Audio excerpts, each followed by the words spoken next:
Boleh ya? Ya, iya. Nanti paling habis jam istirahat datang aja di sini. Sudah selesai saya bersih-bersih.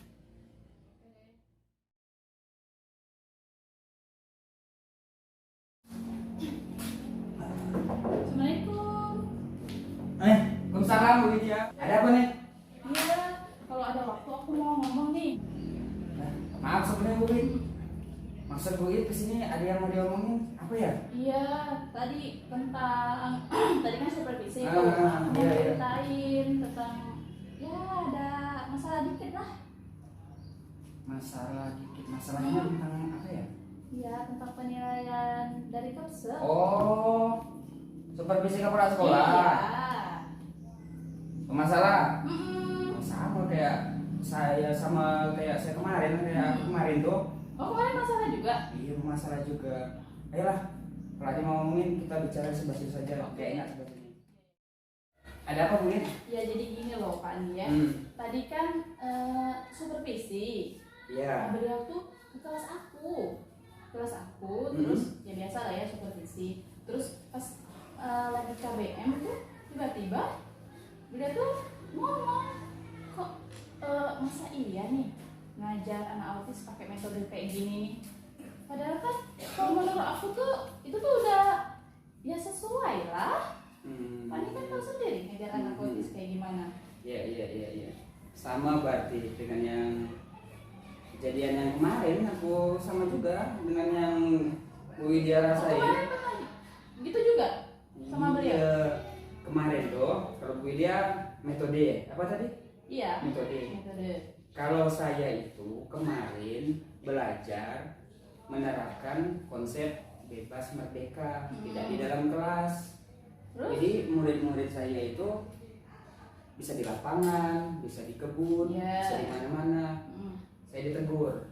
Loh, Terus beliau bilang katanya, Pak Andi, saya melihat Pak Andi tidak pernah ngajar, main anak-anaknya di luar berkeliaran. Terus saya bilang kayak gini, Pak, belajar itu tidak mesti di kelas, belajar di mana saja bisa. Jadi saya praktekin. Kalau di kelas biasanya anak-anak itu monoton, apalagi kalau kita tidak menggunakan media belajar. Kesannya kita monoton. Kalau kita di alam bebas, kita sudah rencanain apa yang ada di alam, maksud saya itu bisa menjadi sumber media belajar gitu. Tapi beliau mengatakan tidak bisa kayak gitu Pak, bilang kan percuma dibuat kelas kalau misalnya kelas nggak pernah gunain begitu. Ini kan juga hari panas, saya tahu kita kan situasional gitu. Kalau hari hujan kan mungkin gitu ya nggak mungkin lah. Nah kayak gitu, jadi saya tuh awalnya bertentangan sama dengan masalah yang dihadapin kayak Bu Widya.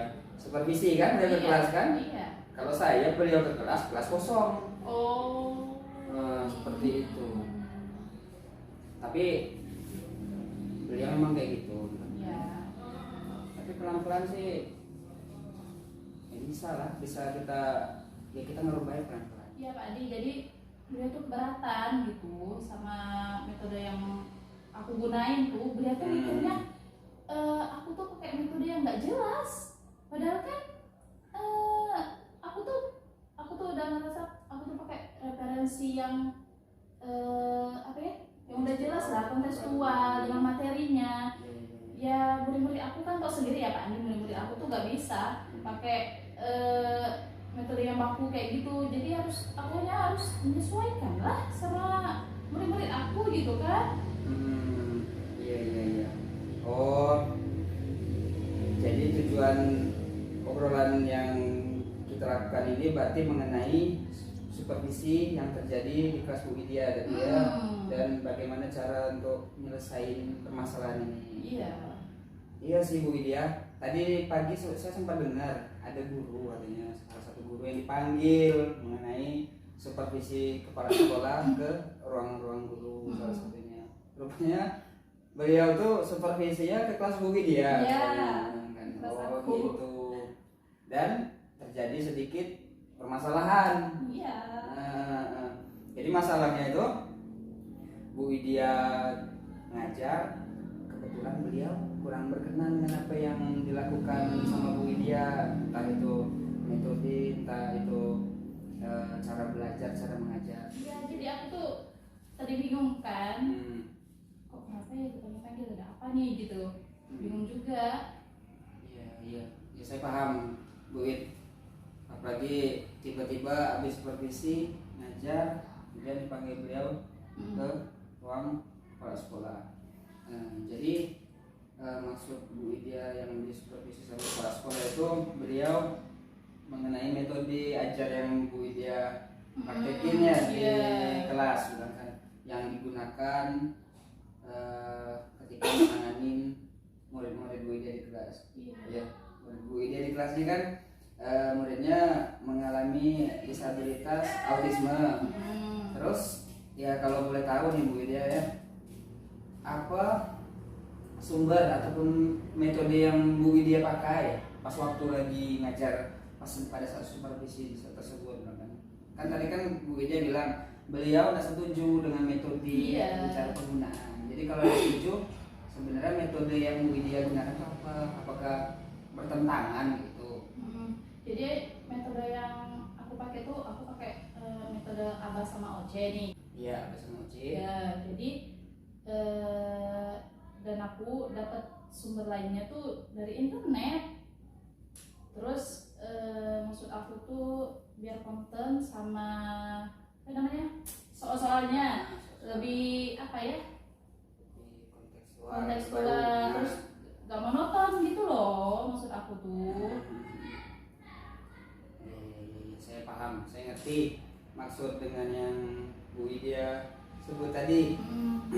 Berarti kan Bu Widya kan memang sejalan itu, bahwasanya guru itu harus kreatif ya, harus variatif. Saya tahu berarti Bu Widya mengembangkan metode ajarnya itu dengan cara adaptatif, substitutif, dan omisi. Berarti apa yang sebenarnya ada ini metodenya, tapi tidak sesuai, tidak dipakai. Tapi ada metode lain yang lebih sesuai, diambil dan diterapkan, digabungkan. Jadi metodenya variatif. Seperti itu ya Bu Widya. Iya, maksud aku tuh nggak perlu fokus ke buku gitu loh. Jadi akunya juga bisa berinovasi dengan metode yang sesuai dengan murid-murid aku, tapi kurikulumnya tetap sama. Maksud aku tuh kayak gitu loh Pak Andi. Tapi ya tahu sendiri lah kenyataannya saya ditegur gitu kan. Apa yang terjadi Bu Wid? Pas waktu Bu Wid menyampaikan dengan ke beliau kan, jadi Pak menggunakan metode, sebenarnya metodenya sama kan gitu kan intinya kan. Tapi Bu Wid ngomong metodenya sama, tapi saya itu hanya berusaha mengkreasi, berinovasi, berkreasi, bahwasanya metode yang lain diambil sebagian yang sesuai diterapkan kepada murid karena sesuai dengan kebutuhan kan. Kalau saklek gitu saja metode yang ada belum tentu sesuai kan dengan keadaan murid kita kan. Murid kita kan berkebutuhan khusus. Saya paham metode Abah, metode OC yang Bu Widya gunakan. Berarti kan Bu Widya melakukan apa ya, saya bilang tuh inovasi ya. Saya setuju Bu Widya. Karena sebenarnya kan kita sebagai guru harus bersifat inovatif kan. Kalau misalnya diam saja ya tidak ada yang bisa kita hasilkan. Kalau kita guru saat ini kan kita tuh harus diminta kreatif dalam mengajar kan.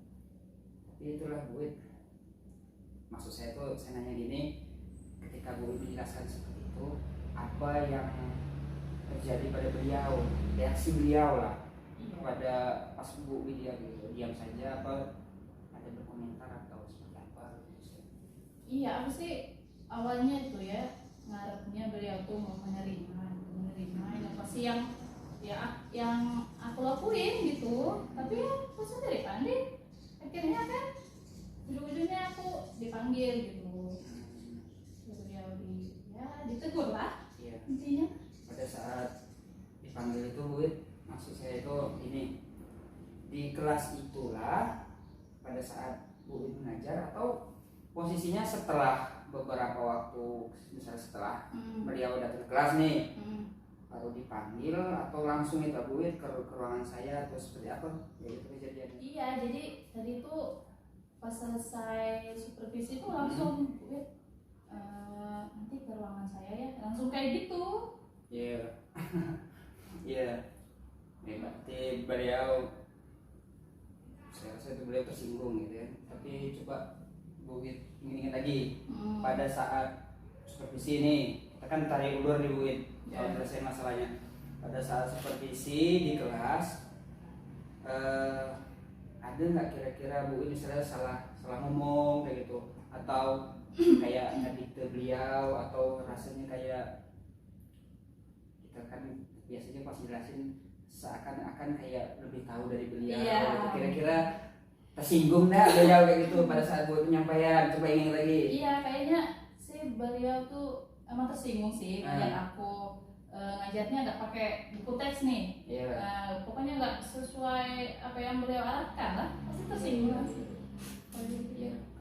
Kalau gitu kan berarti metode yang digunakan tidak sesuai di dalam buku teks yang tidak ada kan. Sebenarnya sih oke-oke saja ya, kalau saya dari saya Bu ya, saya sih oke-oke saja kan. Tapi kalau misalkan sampai beliau tersinggung ya, kalau saya rasa sih memang beliau tersinggung mungkin karena ya kita kan ngelihat Bu, basic kita masing-masing kan walaupun sama-sama dari pendidikan luar biasa, tapi cara dalam memandang suatu metode itu berbeda ya Bu ya. Iya. Bisa jadi metode yang saya pakai belum tentu berkenan dengan orang lain pakai, tapi penggunaan metode yang Ibu lakukan kan variatif gitu. Tapi bisa jadi beliau itu tidak berkenan karena beliau mungkin kurang dapat informasi dengan metode yang digunakan. Kalau saya rasa sih mungkin iya sih beliau tersinggung dengan tersinggung dalam artian mungkin kok udah sesuai gitu. Apalagi mungkin Bu Widya juga kan, Bu Widya kan mungkin baru di sini, baru guru muda gitu kan. Kalau saya sih mendukung guru muda, semangat baru, metode baru. Coba kita gali lebih dalam lagi Bu Wid. Apa sih yang lain? Nggak tahu ada yang tersinggung, beliau tersinggung misalkan selain itu mungkin ketika Bu Widya menjawab ataupun apa kira-kira ini loh Pak Andi, kalau menurut aku nih ya, aku tuh udah benar, aku udah ngejelasin materinya berdasarkan kurikulum dan RPP yang udah aku buat nih. Cuman ya kontennya tuh lebih variatif gitu. Gitu aja. Nah, jadi pas Bu Wid nyampein, beliau nadanya langsung tinggi, marah, atau gimana tuh pas lagi Bu Widya nyampein? Kan Bu Widya yang tahu nih prosesnya. Bu Widya ngajar, terus beliau melakukan supervisi. Coba diingat lagi. Menurut Bu Widya, mengapa malah apa yang Bu Widya sampaikan nih? Ada kan kalau menurut saya kan benar, tapi mengapa yang Bu Widya sampaikan malah membuat kesannya itu kepala sekolah jadi tersinggung? Ya mungkin cara penyampaian aku aja mungkin yang kurang berkenan lah, mungkin bahasanya mungkin yang nggak pas, terus ya nggak setiap orang juga bisa lebih mudah menerima pendapat orang lain kan, misalnya kayak gitu. Ya, nah itu dia lah Bu. Kalau menurut saya benar kayak Bu Widya sampaikan bahwasanya beliau mungkin sebagai guru dari generasi yang berbeda. Bu Widya sekarang ini dari generasi yang berbeda. Karena pendapat setiap orang belum tentu sama. Kadang maksud kita baik belum tentu orang lain menilainya baik pula gitu kan. Kadang-kadang seperti ini Bu, saya ambil gambaran seperti ini lah. Bu Widya ingin melakukan perubahan, sebenarnya maksudnya baik. Cuman kadang-kadang mungkin kepala sekolah juga menilainya ini kadang tidak sesuai dengan apa yang menjadi acuan. Tapi beliau bukan berarti beliau salah menyalahkan Bu Widya. Tapi kalau saya bilang Bu Widya sih sudah bagus, sudah menyadari misalkan dari segi tutur bahasa. Oke. Tapi untuk kedepannya Bu, apa rencana kedepannya? Untuk apa rencana kedepannya? Terus apa yang mau Ibu lakukan untuk menyelesaikan permasalahan ini? Kan sekarang kan pastinya Bu Widya ada amanati kayak gitu kan. Terus rencananya apa yang mau Ibu lakukan? Karena Bu, semakin cepat Bu Wid menyelesaikan masalah kayak gini, semakin cepat pula kayak gitu, tidak berlarut-larut. Karena kalau berlarut-larut nanti kalau sekolah datang Bu Wid pasti sudah daging Iya, pastinya. Iya, maksud aku tuh rencananya mau minta maaf sama beliau ya. Tapi ini masih bingung nih mau nyampeinnya kayak gimana. Mau aku sih beliau tuh maafin aku, terus aku juga mau tuh beliau tuh nerima kalau kita tuh boleh gitu loh. Tadi ngambil apa ya, sumber tidak mesti, sumber kan tidak mesti pakai buku teks kan, bisa dari mana aja. Iya, maksud aku tuh kayak gitu, beliau tuh mau nerima masukan dari kita juga gitu loh. Ya kalau tadi Bu Wid bilang sumber nggak mesti harus dari kurikulum, sumber itu bisa dari mana saja. Lagi di era seperti sekarang ya, kalau tanpa buku dari mana sih? Ada buku itu ada sumbernya dari internet, ada dari aplikasi, tergantung dari sekarang. Sekarang ini kayak mana kita mau berkreasi seperti itu. Tapi saya setuju dengan yang Bu Widya lakukan, karena perubahan itu dilakukan dari hal-hal yang kecil. Kalau misalkan perubahan itu dilakukan tidak sekarang, kapan lagi? Jadi apa yang Bu Widya lakukan itu sudah baik. Saya walaupun kejadian seperti ini terjadi tetap dipertahankan. Jangan pula di supervisi merasa besok nggak mau lagi, jangan. Bagus, tetap dipertahankan, bahkan kalau bisa ditingkatkan. Tapi mungkin nih yang perlu kita lakukan adalah proses Bu Wid. Kenapa? Mungkin Bu Wid bisa melakukan kolaborasi dengan kelas lain atau rekan lain. Nanti kalau sudah dilihat kepala sekolah kan, oh rupanya bagus nih metode ataupun yang Bu Widya lakukan. Tidak dari sumber buku teks, tapi sumbernya variatif dari internet. Itu justru bisa memicu kemajuan sekolah. Pasti kepala sekolah mau menerimanya kan. Cuma sekarang ini kan kesannya nih aneh. Iya. Kesan kok beda nih dengan Bu Wid. Tidak sesuai nih. Kan kalau orang supervisi kan Bu Wid ada runutnya itu, pertanyaan-pertanyaannya ada seperti ini.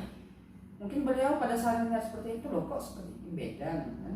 Mungkin apalagi beliau mungkin takutnya ya ketika yang melakukan supervisi pengawas bisa-bisa beliau yang bermasalah. Bisa jadi seperti itu. Contoh, saya belajar kemarin jadi masalahnya di ruang tanpa di ruangan kelas kan. Saya saya kolaborasi itu dengan Pak Aspin bilang kan, dengan SMA gitu belajarnya. Itu kebetulan kan sekolah kita ini kan masih hutan seperti itu, ada lebah-lebah. Itu saya bilang, saya kolaborasi sama Pak Aspin, saya bilang itu madu itu bisa menjadi sumber pelajaran lain, itu selain IPA kita bisa diintegralkan ke pelajaran berhitung nih. Contoh kayak kelas saya itu kan kelas disabilitas inteligensi nih Bu Wid. Jadi inteligensinya susah itu, walaupun sudah SMP tapi ya pelajarannya kayak masih kelas 3 itu 1-2 gitu, masih susah seperti itu. Jadi ketika dia lebah itu masuk ke dalam sarang, itu anak-anak disuruh hitungin tuh. Jadi saya bisa tahu tuh kemampuan anak murid saya si A kemampuannya sudah double digit hitungannya atau triple digit. Oh tapi rupanya masih ada yang masih 1 digit. Jadi hal-hal yang simpel gitu Bu Wid. Apalagi ketika berkolaborasi saya dapatkan adalah bisa bekerja sama dengan partner. Kalau bisa biasanya kan kita belajar itu sendiri-sendiri. Akhirnya belajar bersama dengan rekan lain dapat pengalaman yang lebih banyak lagi gitu. Pada sekolah ngelihat ada perubahan, ada inovasi. Jadi mungkin karena Bu Widya masih baru dan beliau melihatnya metodenya mungkin asing seperti itu. Metode ABA, metode OC, ABA, Layered Behavior Analysis dan Operant Conditioning itu masih terkesan mungkin beliau hanya tahunya mungkin sensori integrasi. Nah dari masalah yang Bu Widya tadi ceritakan ya, kalau menurut saya ya Bu Wid, bagusnya ketika Bu Wid mau menemui kepala sekolah gitu, Bu Wid butuh pendampingan gitu. Misalkan Bu Wid kapan gitu mau menemui beliau, kira-kira siapa siapa yang mau Bu It minta sebagai itu, misalnya sebagai yang membantu lah gitu kan, mendampingi gitu, bisa jadi waka kesiswaan atau waka yang lain atau guru yang lain yang bisa mendampingi kan. Karena kalau Bu It sendirian, saya takutnya ya beliau masih marah, nanti Bu It malah tidak jadi gitu, mengutarakan apa yang mau disampaikan oleh Bu It. Karena kalau misalkan Bu It meminta bantuan kan bisa jadi apa yang kalau Bu It segan bisa dibantu sama yang itu ingin menyampaikannya. Karena kalau Bu It milih orang juga harus tepat Bu It, jangan sampai permasalahan yang Bu It mau selesaikan rupanya tidak selesai gitu. Iya maksud aku sih sekarang kan aku ceritanya sama Pak Andin ya. Lagian Pak Andin juga guru senior lah di sini, maksudnya lebih dulu daripada aku kan baru gitu kan. Terus Pak Andinya udah tahu duduk permasalahannya kayak gimana, jadi aku sih berharapnya Pak Andi yang menyampaikan ke Pak Ari maksud dan tujuan aku, permohonan maaf dari aku juga, maksudnya mendamping aku lah gitu, bukan ngomong ke Pak Arinya. Kalau menurut Pak Andi kayak gimana? Ya nggak apa-apa sih Bu It, saya sih nggak masalah gitu kan. Kalau seandainya membantu permasalahan Bu It kan. Oh iya, coba kira-kira kapan mau Bu It langsung bertemu dengan kepala sekolah? Rencana maksud saya itu kira-kira waktu yang baik yang mau langsung Bu It lakukan itu kira-kira kapan? Karena kepala sekolah kita lumayan sibuk kan. Lagi saya dengar beliau ada urusan ya katanya mau menyelesaikan apa ke dinas gitu kan. Jadi harus cepat lah gitu. Kalau menurut saya Bu It harus cepat segera mungkin. Kenapa? Masalah seperti ini bisa mengganggu kinerja Bu It gitu. Kalau soal bantuan sih saya siap membantu Bu It bukan menyampaikan gitu. Karena apa yang Bu It alami itu saya pernah mengalaminya, saya tahu gitu. Saya juga paham dengan karakteristik para sekolah kita. Kalau boleh tahu apa yang menjadi pernyataan ataupun pertanyaan Ibu nanti ke para sekolah tentang permintaan maaf ini. Jadi Ibu akan menyatakan apa ke sekolah, saya nanya gitu supaya saya kan bisa tahu. Nanti kan pada saat pendampingan kalau saya tahu garis besarnya Ibu mau minta maaf kepada sekolah, jadi apa saja, ketika saya bisa tahu nih antisipasinya. Pastinya saya kan masih menengahi itu antara Ibu dengan kepala sekolah. Kira-kira apa ya? Oh iya, jadi nanti pas kita misalnya ada kepala sekolah nih ya, aku bakal ceritain kronologisnya kayak gimana. Nanti aku minta tolong sama Pak Andi buat menyampaikan permohonan maaf dari aku buat Pak konsepnya. Nanti aku sih sadar ya kesalahan aku tuh tentang pentingnya penggunaan buku teks tersebut gitu. Iya, baiklah Bu It, benar, saya akan bantu apa yang bisa saya bantu. Terus perihal pendampingan nanti mungkin sebelum saya berbicara mungkin alangkah baiknya nanti Bu It dulu yang membuka. Kalau soal permasalahan ini mungkin Bu It jangan terlalu ini juga dibawa sampai pikiran. Insya Allah permasalahan ini akan kita selesaikan secara baik-baik. Pak sekolah juga pasti mau mengerti. Oh iya, sekiranya nanti permasalahan itu selesai, kira-kira saya bertanya nih, apa rencana Bu It ke depan seandainya permasalahan ini ada pula permasalahan yang seperti ini terjadi lagi ke depan?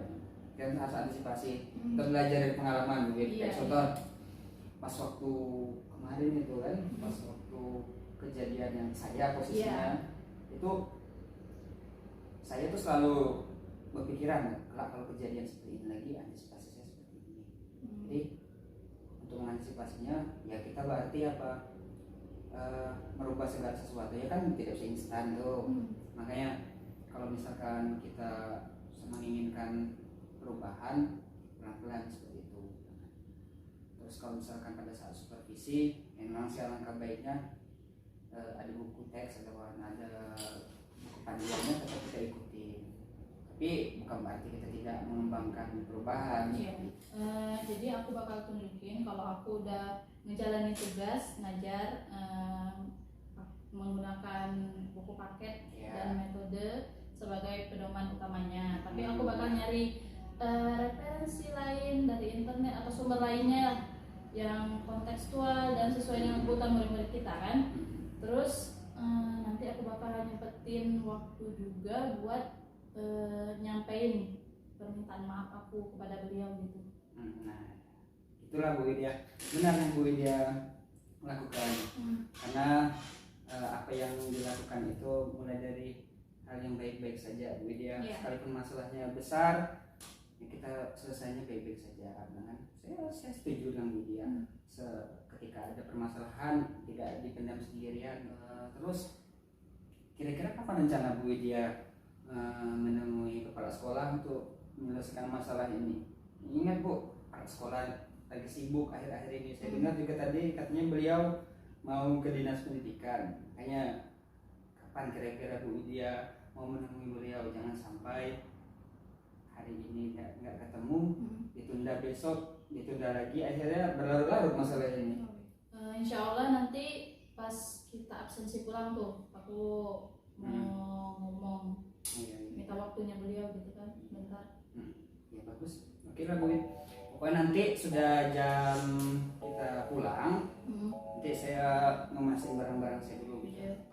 Jadi lagi bekerja nggak sempat. Oh iya. Masih saya kemas-kemasin sebentar. Absensi pulang paling langsung saya ngawani ibu lah beliau, kan? Apalagi semakin cepat urusan ini kan semakin baik. Tapi sebelumnya saya inilah Bu, semoga permasalahan kayak gini tidak membuat Bu Widya kapok untuk berinovasi. Iya, insya Allah enggak. Karena Pak, saya berharap kayak ke kawan-kawan rekan guru yang lain lah, kayak Bu Widya, Bu Nurul, Pak Heri, cobaan ataupun kritik, saran, umpan balik ini menjadi motivasi untuk kita. Motivasi untuk menjadi lebih baik lagi. Pokoknya nanti jam pulang kita langsung menemui beliau. Iya, sip. Terima kasih Pak Andi.